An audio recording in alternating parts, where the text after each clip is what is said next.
I'm really surprised at the lack of attention that's being paid when it comes to this UCF versus Florida matchup, because this game has high stakes and massive implications when it comes to the power dynamic of Florida football. Because for a very long time, when it comes to college football in this state, people have only thought about the big three and nobody else. That being Florida State, Miami, and the University of Florida. UCF has been lumped in that same class along with FAU, shout out to my Owls, FIU, and USF. They've been that program that's been chasing, trying to get to the same level that the current big three are.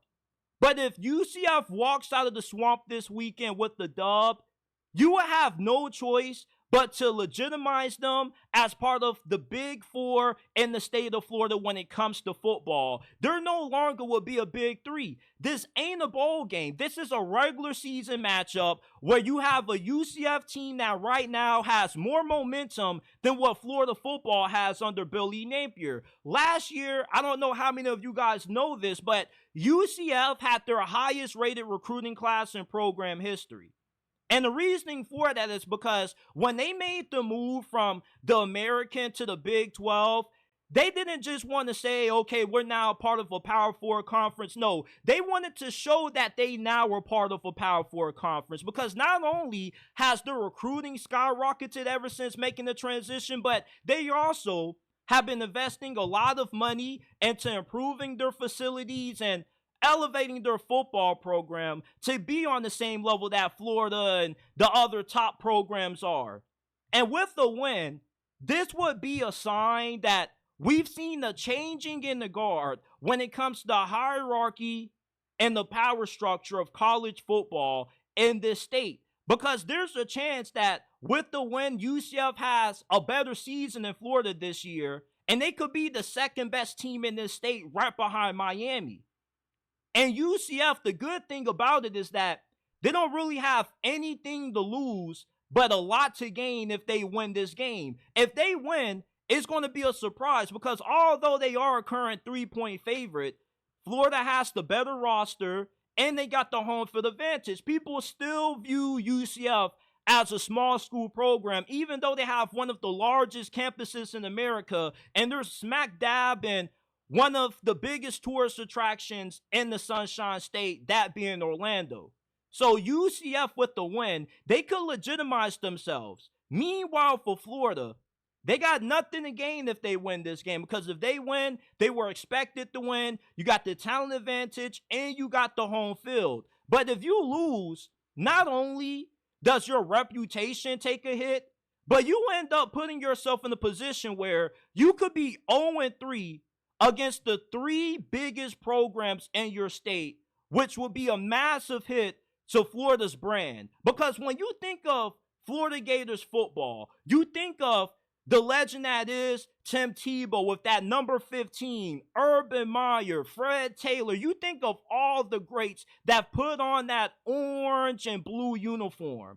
But with the loss, this will be a sign that Florida has fallen from among the ranks of the elite. They will be in the same position that Nebraska football has been over the last decade, pretty much irrelevant to the landscape of college football. UCF also could hurt Florida's recruiting momentum, because if you're UCF and you beat Florida, the distance between you and Gainesville is only like a 2-3 hour drive. So you maybe could use this game to flip some of Florida's recruits. You could, if you're Gus Malzahn, call up a few Florida recruits and say, why would you want to play for Billy Napier when they're a program that's on the decline and we just beat them and we're on the rise? You know, we've upgraded our facilities. We are making renovations to our stadium. We're leveling up. Meanwhile, Florida is falling off. Why would you want to play for that program? There is a lot of pride that's going to be involved in this game between these two parties, because nobody wants to lose to the same team that's in your state only a few hours away. And if Billy Napier can't find a way to win this game, he has to get fired. You cannot allow this dude to coach another game, especially if you allow him to be the head coach on the sidelines when you got to play Florida State this year, who could be just as bad or worse than what you are. If Billy Napier allows Florida to go 0-3 against three of the biggest schools in this state, that would absolutely kill Florida football's reputation, because they no longer could be seen as the class of the Sunshine State. You would be a bottom feeder. You lose to UCF. You already got smacked week 1 against Miami at home. You about to allow another team in your same state to come into your trap and take over your trap? That would be embarrassing, especially for your home crowd, because that would show that playing in the swamp in Ben Hill Griffin Stadium is no difficulty in beating you.